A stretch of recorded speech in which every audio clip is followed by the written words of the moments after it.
की नेहमी म्हणतात कवी हा वरातीतल्या घोड्यासारखा असतो. लग्नात बघितलंय ना, ढोल वाजला की घोडा पुढे जातो, ढोल थांबला की घोडा थांबतो. कवी पण तसाच असतो. पण या कवितेच्या बाबतीत मी म्हणेल की तुमची दाद मला मध्ये नाही आली तरी चालेल. कविता ऐकून घ्या, समजून घ्या आणि कुठेतरी आपल्या आजूबाजूला, आपल्या आईला, आपल्या बहिणीला तिथे इमॅजिन करा. कवितेचं शीर्षक आहे मला आई व्हायचं नाही. बाईचं जीवन अवघड असतं इतकंच आईनं सांगितलं. बाईचं जीवन अवघड असतं इतकंच आईनं सांगितलं. ऐकून मीही आई झाले आणि कधीच काही नाही मागितलं. ज्या वाटा आई गेली मी त्याची पाईक झाले.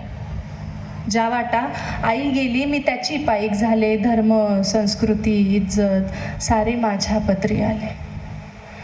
लेक घराची अस्मत असते बाबा नेहमी सांगायचे.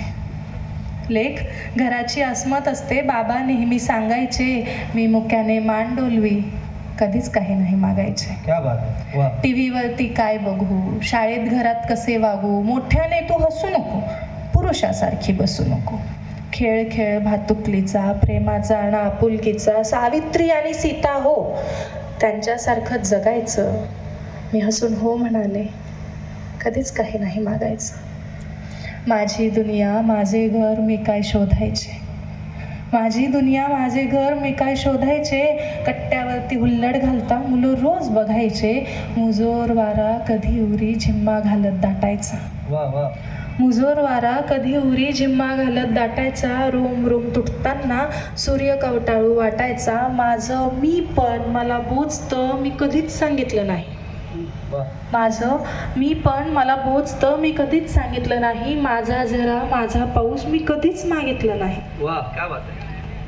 कधी वाटे बंद तोडून मोकळे होऊन जरा जगू.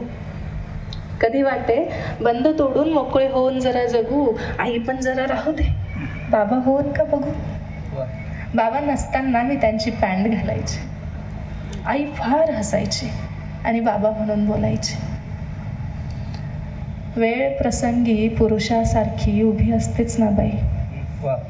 वेळ प्रसंगी पुरुषासारखी उभी असतेच ना बाई.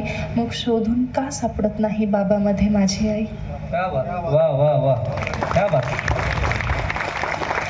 मग शोधून का सापडत नाही बाबामध्ये माझी आई. स्त्री पुरुष समानतेच्या रोजच शिकते भाकड कथा. या स्त्री पुरुष समानतेच्या रोजच शिकते भाकड कथा. कोमल चेहऱ्यावर ॲसिड फेकलं तो हात कुणाचा होता.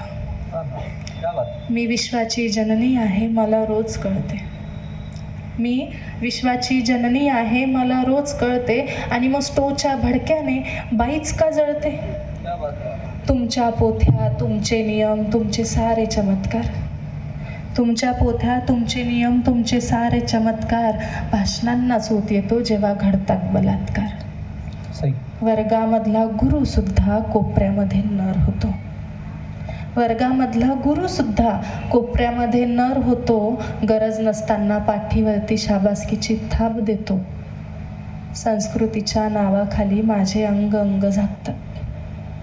संस्कृतीच्या नावाखाली माझे अंग अंग झाकतात. आणि उंच महाली कला म्हणून कोठ्यावरती उघडं बघतात. बिकनीवरचा फोटोशूट, बिकनीवरचा फोटोशूट संस्कृतीचं काय झालं. बिकनीवरचा फोटोशूट संस्कृतीचं काय झालं. व्यापाऱ्याचा माल विकण्या तुम्ही तिला नागडं केलं. स्त्री स्वातंत्र्याचा खेळ सारा मलाही आता कळतो आहे. हा स्त्री स्वातंत्र्याचा खेळ सारा मलाही आता कळतो आहे. बाप भाऊ पती प्रेमी कोण बनून छळतो आहे. माझ्यामध्येही उफनते एक नदी. माझ्यामध्येही उफनते एक नदी. बांध तोडून वाहिले तर हाहाकार माजेल. आणि बाईनं मायेची ऊब देणं बंद केलं तर तुमच्या त्या सूर्यालाही थंडी वाजेल. पण तुम्ही शिकवलं बाईला बाईपणाचं कौतुक. पण तुम्ही शिकवलं बाईला बाईपणाचं कौतुक. आता ती त्याच्यात मग्न राहते आणि तुमच्या सडलेल्या संस्कृतीचं प्रेत ती पदरात वाहू पाहते. आई म्हणे माझी राणी सुंदर प्रेमळ असते बाई. आई म्हणे, माझी राणी सुंदर प्रेमळ असते बाई, तिच्यावरी वात्सल्यता सृष्टीची ती उत्तरदायी. मी म्हणाले, माझी आई तू जरी झालीस बाई, मी म्हणाले, माझी आई तू जरी झालीस बाई, माझ्या कुशीत अंगार खेळतो, मला आई व्हायचे नाही, मला आई व्हायचे नाही. खूप सुंदर तुम्ही ऐकून घेतलंय. आणि कौतुक म्हणजे स्त्री जाणीवीची कविता मुलांनी इतक्या काळजीपूर्वक ऐकावी, तिला इतकी चांगली दाद द्यावी.